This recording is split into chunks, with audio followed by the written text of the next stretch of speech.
یہ بات ہے سال 2003 کی، جب دبئی کے شیخ نے دی ورلڈ کے نام سے سمندر پر ایک پروجیکٹ کو سٹارٹ کیا۔ سمندر پر کچھ اس طرح 300 آئلینڈز بنائے جا رہے تھے جو کہ پوری کی پوری شیپ ارتھ کی طرح دکھتی ہو۔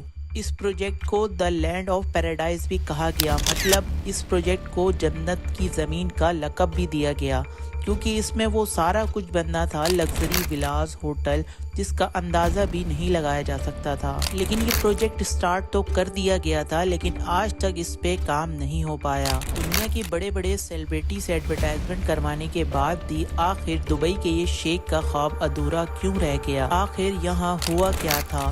تو آئیے جانتے ہیں۔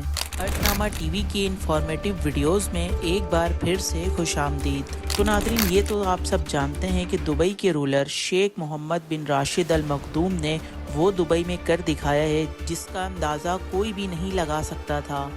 آج سے 30 سال پہلے دبئی میں یہ صرف ایک بلڈنگ ہوا کرتی تھی جس کو آج دبئی ورلڈ ٹریڈ سینٹر کہا جاتا ہے۔ اس کے بعد بیک ٹو بیک ایک لگژری سے لگژری بلڈنگز یہاں بنتی گئی اور اس کے بعد دبئی کی وہ قسمت بدلی۔ جو شہر صرف اپنے آئل پر 100% ڈیپینڈنٹ تھا، وہ صرف 3% رہ گیا، اور شیخ کا خواب بھی کچھ ایسا ہی تھا۔ دنیا کی سب سے اونچی بلڈنگ برج خلیفہ سے لے کر دنیا کی آخری 7 اسٹار ہوٹل تک دبئی کا کونا کونا ورلڈ کلاس لگژری فیچر سے بھرا ہوا ہے۔ جب دبئی کے پاس پروجیکٹس بنانے کے لیے زمین کم پڑ گئی تو شیخ نے ذرا رخ کیا سمندر کا۔ یہ بات ہے 2003 کی، جب پہلے ہی سے برج العرب پروجیکٹس کو بنا دیا گیا تھا اور دبئی نے پوری دنیا کی آڈینس جو ہے اپنے طرف اس 7 اسٹار ہوٹل پر اٹریکٹ کر لیا تھا۔ دبئی کے یہ سارے بیچز کافی زیادہ فیمس ہونے لگے تھے اور بات یہاں تک پہنچ گئی کہ دبئی کے پاس بیچز کی جگہ کم پڑ گئی۔ دبئی کے بیچز کی کوسٹ لائن جو 70 میٹر تھی، اب اس کو بڑھانے کا ٹائم آ گیا تھا۔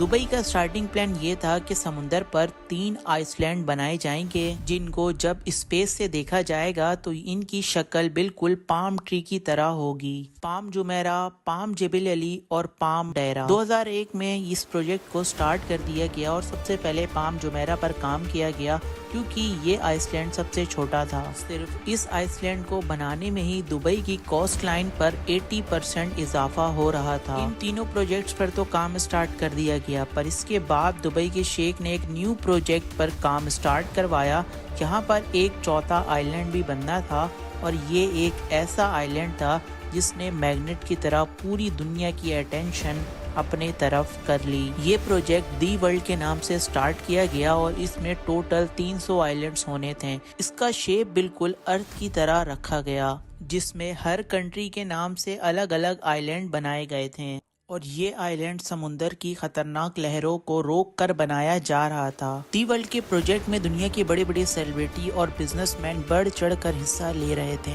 کچھ نے یہاں پر آئلینڈ خریدے اور کچھ نے ایڈورٹائزمنٹ کر کے اپنا پارٹ پلے کیا۔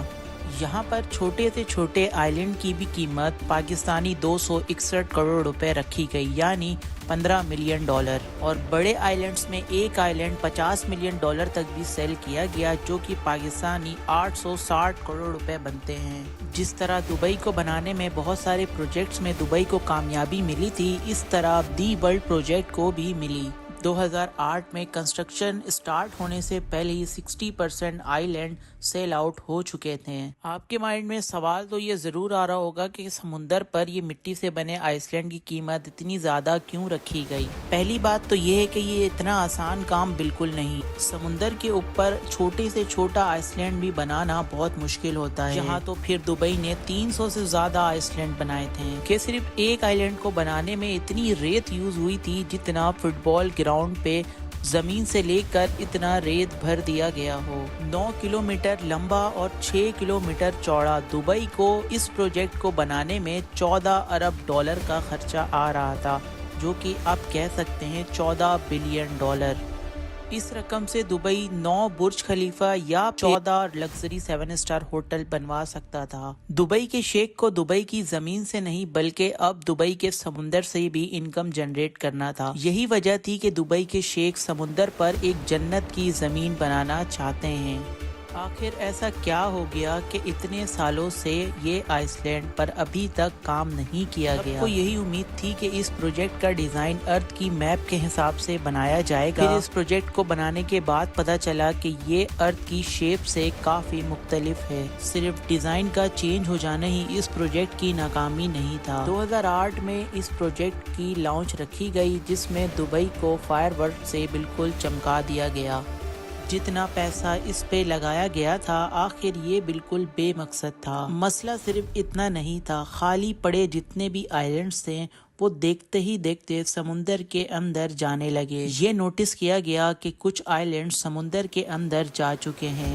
یہ خبر جہاں اپنے طور پر کافی ڈینجرس تھی، وہاں میڈیا چینل والوں نے اس کو دکھا کر لوگوں کا ٹرسٹ اور ختم کر دیا۔ اگر ویڈیو میں مزہ آ رہا ہے تو ڈو سبسکرائب، کیونکہ اسی طریقے کی کانٹینٹ آپ کو صرف اسی چینل پر ملے گی۔ تو ناظرین، یہ ہے سن 2002 کی دبئی کی کوسٹ لائن، جو کہ آپ کو یہ بالکل اسٹریٹ لائن میں نظر آ رہی ہے۔ اب غور کریں ذرا اس فوٹیج پر جو کہ 2008 کی ہے، اس میں آپ اس کی کوسٹ لائن کو دیکھ سکتے ہیں۔ یہ فوٹیج اس ٹائم کی ہے جب تمام آئلینڈز بنائے جا چکے تھے، اور یہ دبئی کی اب اس والے ایروجن کو دیکھیں کہ اس کی کوسٹ لائن کے ساتھ کس طریقے کا ایرو آپ کو دیکھنے کو مل رہا ہے۔ آرٹیفیشل آئلینڈ بنانے یا دبئی کی کوسٹ کو دگنا کرنے اور سمندر کی نیچر سے کھیلنے کا عمل اب دبئی پر الٹا وار کر رہا ہے۔ اس مسئلے نے investor, business tycoons and celebrities کے دلوں کو ایسے ٹھیس پہنچائے ہیں کہ دبئی گورنمنٹ نے تمام آئلینڈ پر کام فوراً رکوا دیا۔ بات یہاں تک پہنچ گئی کہ دبئی کی گورنمنٹ پام جبل علی کے انویسٹر کو پیمنٹ ریفنڈ کرنی پڑی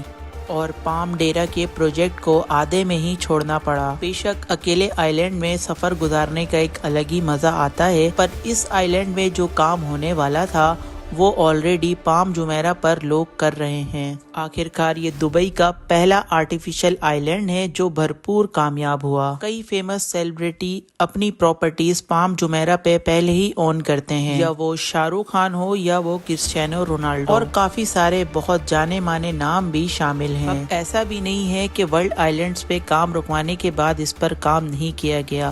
300 میں سے صرف 9 آئلینڈ پر کام کیا گیا، جن کے بارے میں آپ نیکسٹ ویڈیو میں جان پائیں گے۔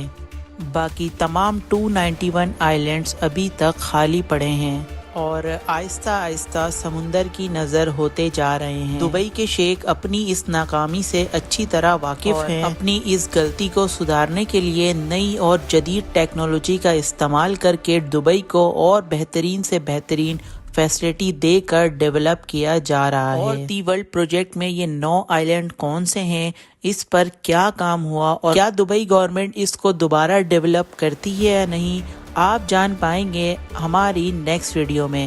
تو اس سے پہلے چینل کو ضرور سبسکرائب کریں، اور آج کی ویڈیو آپ کو کیسی لگی ہمیں کمنٹ سیکشن میں لازمی بتائیے گا۔ ہمیں دیجیے اجازت، دعاؤں میں یاد رکھیے گا۔ اللہ حافظ۔